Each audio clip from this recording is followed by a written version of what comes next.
नमस्कार प्रिय साथियों। अभी तक हमने 1 से लेकर 4 तक के जितने एपिसोड में अपनी बात कही है ट्विस्टिंग और टाइटनिंग की, कि गैलेक्सियाँ ट्विस्ट होती है, टाइट होती है, नेबुला भी ट्विस्ट और टाइट होती है, तारे भी और सूर्य भी ट्विस्ट और टाइट होता है। एक ब्लैक होल भी क्या है कि अपने अक्ष पर रोटेट नहीं करता। वास्तव में सभी आकाशीय पिंड इस प्रकार से ट्विस्ट और टाइट होते हैं। और ट्विस्टिंग की इस घटना का उपयोग हमने अर्थ सिस्टम पर लागू करने का प्रयास किया, अप्लाई करने का प्रयास किया है कि हमारा जो ये पृथ्वी ग्रह भी है, अगर हम वायुमंडल के पैटर्न को देखें कि हवाएं किस प्रकार से चलती है नॉर्थन और साउथर्न हेमिस्फीयर में, इसी प्रकार से जो ओशियन वाटर करंट है उसका मोशन है वो नॉर्थन और साउथर्न हेमिस्फीयर में अपोजिट डायरेक्शन में चलता है। इस प्रकार से अपोजिट डायरेक्शन में चलता है।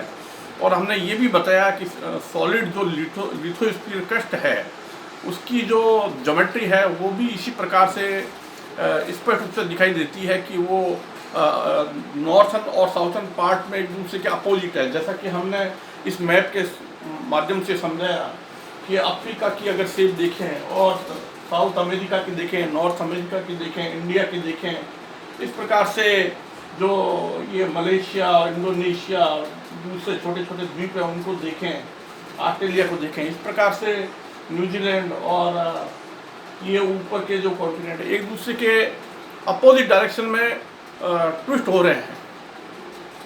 हमने शुरुआत कहाँ से की? हमने शुरुआत की ब्रह्मांड में आकाशीय पिंडों, नेबुलाओं पर अप्लाई किया। कई विशिष्ट नेबुलाओं के नाम हमने बताए कि ये ट्विस्ट होती है, टाइट होती है। और इसी प्रकार से हमने कुछ गैलेक्सियों को के चित्र के माध्यम से समझाने का प्रयास किया कि ये सभी ट्विस्ट और टाइट होती है। ब्लैक होल के चित्र बताए, उनमें एक्रीशन में जो ट्विस्टिंग होता है।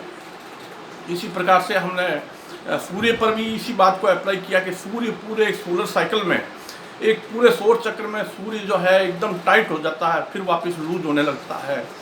और सूर्य के अगर पूरे एक सौर चक्र को देखें कि मैग्नेटिक फील्ड जो होता है वो फ्लिप होता है, रिवर्स होता है। और इसी प्रकार से सूर्य में जो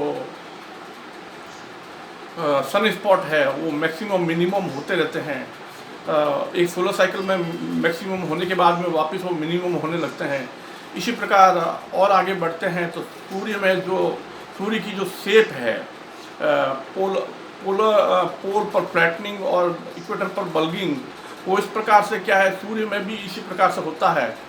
तो हम ये कहना चाहेंगे कि वास्तव में ये सारी घटनाएं क्या है कि ये इंडिकेट करती है, अगर सूर्य के चारों ओर परिक्रमा करने वाले ग्रहों को देखें, ऑर्बिटल उनका ऑर्बिट किस तरह का है, वो एक प्रकार से सूर्य को ये सूर्य का ये नेचर बताते हैं कि सूर्य वास्तव में ट्विस्ट और टाइट होता है।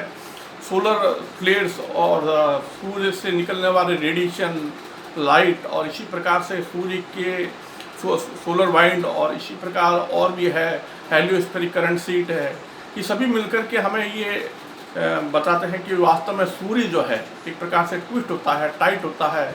और पूरे सौर चक्र में जो सूर्य में ट्विस्टिंग और टाइटनिंग होता है, तो इस प्रकार से सूर्य पूरा कस जाता है और फिर वापस लूज होने लगता है, फिर कस जाता है, फिर लूज होता है। तो ये पूरा एक सौर चक्र का समय है, उसमें सूर्य में ये इस प्रकार से एक वाइब्रेशन यानी एक पल्सेशन चलता है। सूर्य वाइब्रेट करता है, सूर्य पल्सेट करता है।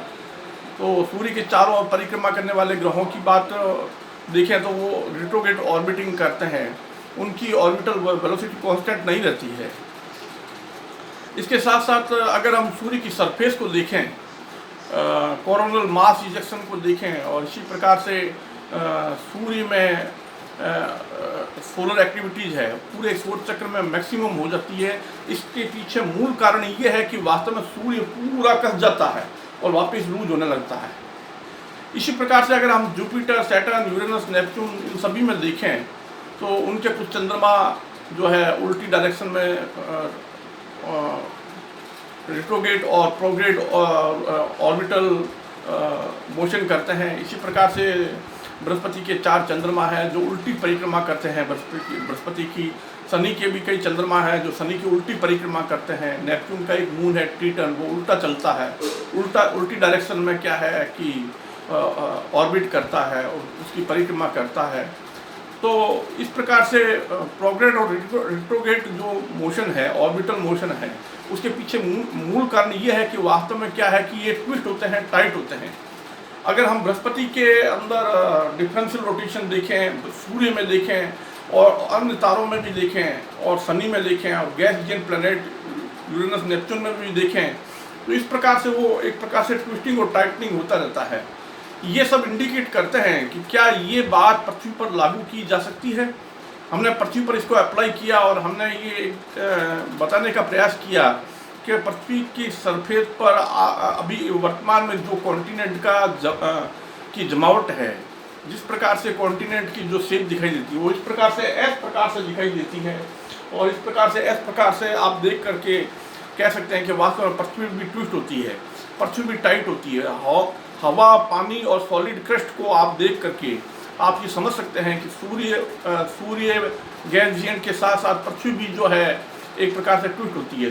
पृथ्वी के चारों ओर परिक्रमा करने वाला चंद्रमा, वो भी क्या है कि उसकी जो ऑर्बिटल नेचर है, वो पृथ्वी की जिस प्रकार से परिक्रमा करता है वो एक प्रकार से प्रीसेशन होता है। वो प्रीसेशन क्यों है, कहाँ से आया? वास्तव में पूरा अर्थ सिस्टम भी क्या है, ट्विस्ट होता है, टाइट होता है। यानी कि आप पृथ्वी के गैस और लिक्विड वाटर और सॉलिड क्रस्ट सभी को देखें, मिला करके देखें, तो आप पाएंगे कि वास्तव में पृथ्वी जो है पूरा अर्थ सिस्टम जो है वो कसता है और खुलता है, स्प्रिंग की तरह टाइट होता है, फिर लूज होता है। अब इससे आगे और बढ़े अगर हम, तो हमें बहुत आश्चर्यजनक बात ये मिलती है कि महाद्वीपों की ये आकृति क्यों बनी, और इस प्रकार से अफ्रीका ऐसा क्यों है और साउथ अमेरिका ऐसा क्यों है। इसी प्रकार से क्या है कि ऑस्ट्रेलिया, न्यूजीलैंड, ये सभी की ये जो शेप है वो ये इंडिकेट करती है कि डिफरेंशियल रोटेशन ने ही वास्तव में महाद्वीपों को ये विशेष ज्योमेट्रिकल स्ट्रक्चर दिया। तो हम इस प्रकार से अपनी पुस्तक के बारे में चर्चा कर रहे थे कि इस पुस्तक के माध्यम से मैं समझा रहा था कि वास्तव में सुपर कॉन्टिनेंट ए गिगेंटिक इल्यूजन, यानी कि सुपर कॉन्टिनेंट जैसा जो सोचा जाता रहा है वैसा कुछ भी नहीं था, और महाद्वीपों की ऐसी आकृति के पीछे मूल कारण डिफरेंशियल रोटेशन है। इसके बाद में हम अब आगे और बढ़ते हैं। अब आगे की चर्चा, इसको एपिसोड 5 में हम ये कहना चाहते हैं कि वास्तव में हमारा जो ये पृथ्वी ग्रह है वास्तव में इस प्रकार से डिवीजन है। पृथ्वी में क्या है कि संपूर्ण जो मैटर है, सॉलिड, लिक्विड और गैसियस, वो इस प्रकार से लेड फॉर्म में है।